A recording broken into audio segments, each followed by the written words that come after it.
kepada mereka, berimanlah kalian sebagaimana imannya para sahabat. Qalu, mereka berkata,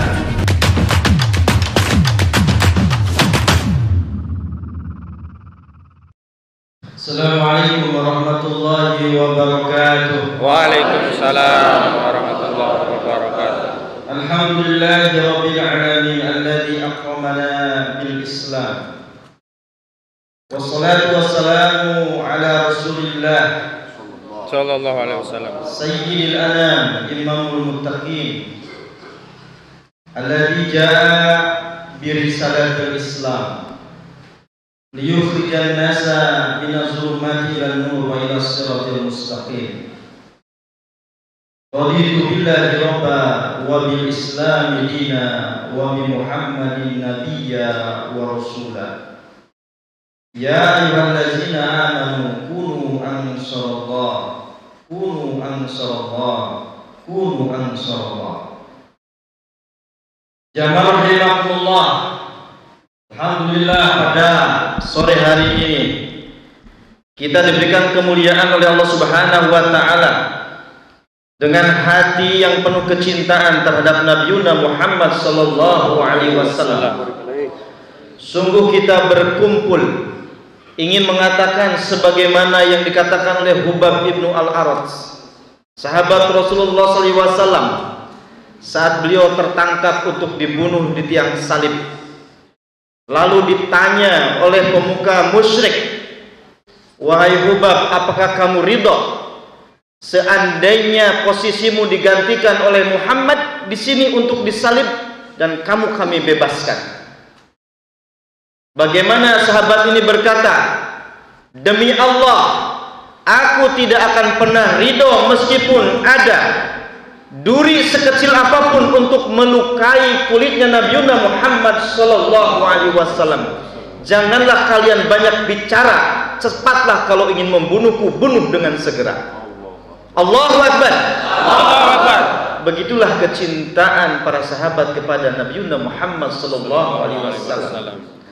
Abu Bakar As-Siddiq radhiyallahu anhu berkata, aku lebih suka berkunjung kepada keluarganya Nabiuna Muhammad sallallahu alaihi wasallam dibanding aku berkunjung kepada keluargaku sendiri. Allahu Akbar.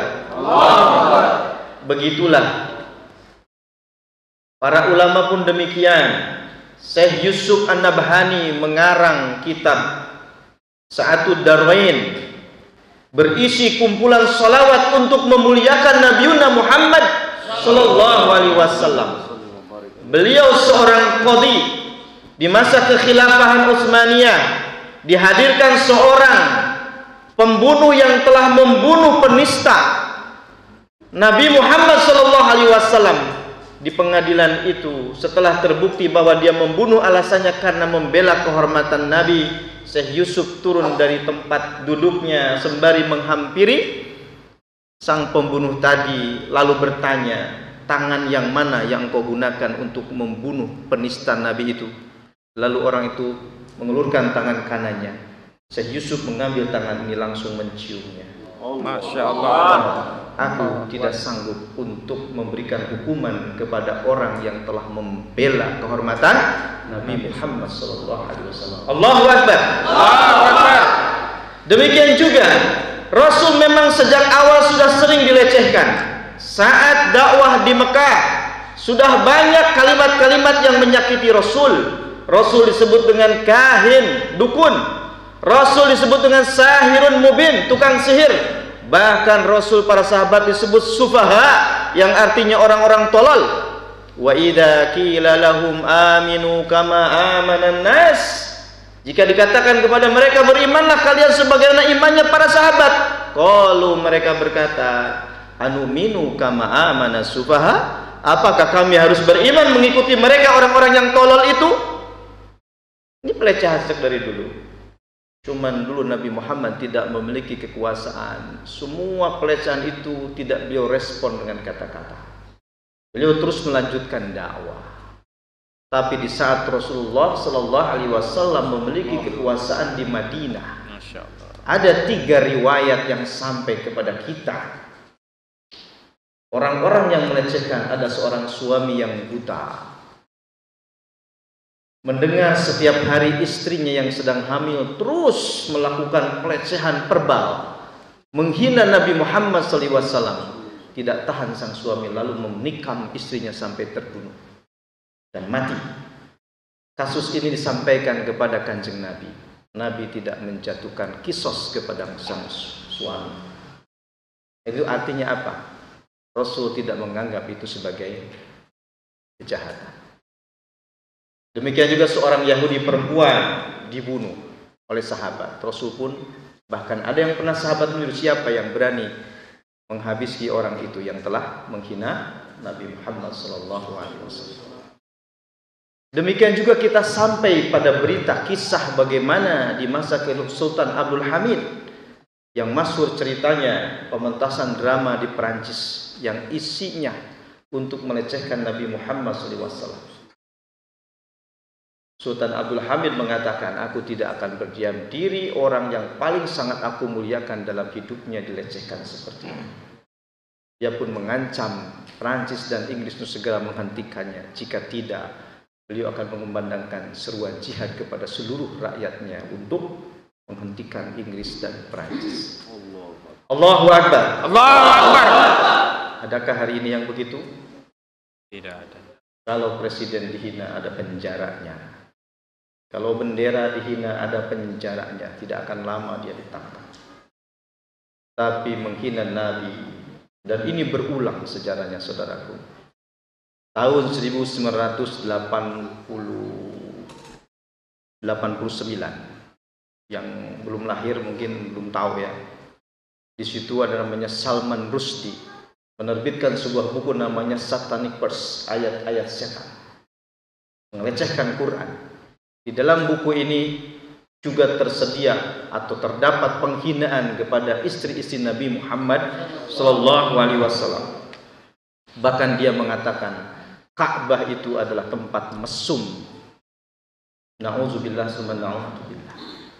Dia dilindungi oleh pemerintah Inggris. Tahun 94, seorang perempuan seorang Yahudi namanya Stephen Spielberg, dia membuat sebuah film judulnya Try Lies, ditujukan untuk menghina Nabi Muhammad SAW Al-Quran.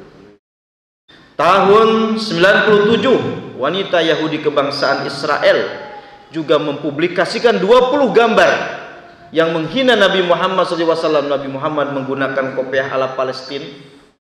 Ya. Jadi di sini disebutkan, kemudian ada seekor babi digap pakai kopiah ala Palestina, kemudian ada pulpen digunakan untuk menulis Quran, dituliskan di situ nama baginda Muhammad sallallahu alaihi wasallam. Pelecehan. Kemudian tahun 2004 kita juga seorang kartunis dari mana? Dari Belanda. Waktu itu kita ikut aksi. Theo van, bacanya gimana nih? Theo van Gogh. Ya, bahasa Belanda ini. Ya, mengeluarkan film juga untuk menghina Nabi Muhammad sallallahu alaihi wasallam. Wilder, politisi Belanda, juga membuat film fitnah membakar Al-Quran. Kemudian tahun 2005 Jilan Posten, waktu itu umat Islam juga di Jakarta ikut merespon, menerbitkan gambar-gambar karikatur Nabi Muhammad SAW. Lalu kemudian seorang menteri di Italia menggunakan kaos yang bertuliskan Nabi Muhammad dan dilecehkan di dalam kaos itu. Kemudian tahun 2020 Charlie Hebdo, terkenal ya, majalah di mana? Prancis. Kemudian dilanjutkan di India. Di India bukan sekarang aja. Di India pernah ada sebuah koran, di sini saya catat ya, namanya Abadnama, berbahasa Urdu. Juga memuat kartun-kartun yang melecehkan Nabi Muhammad SAW. Jadi pelecehan itu begitu banyak terhadap Nabi Muhammad SAW.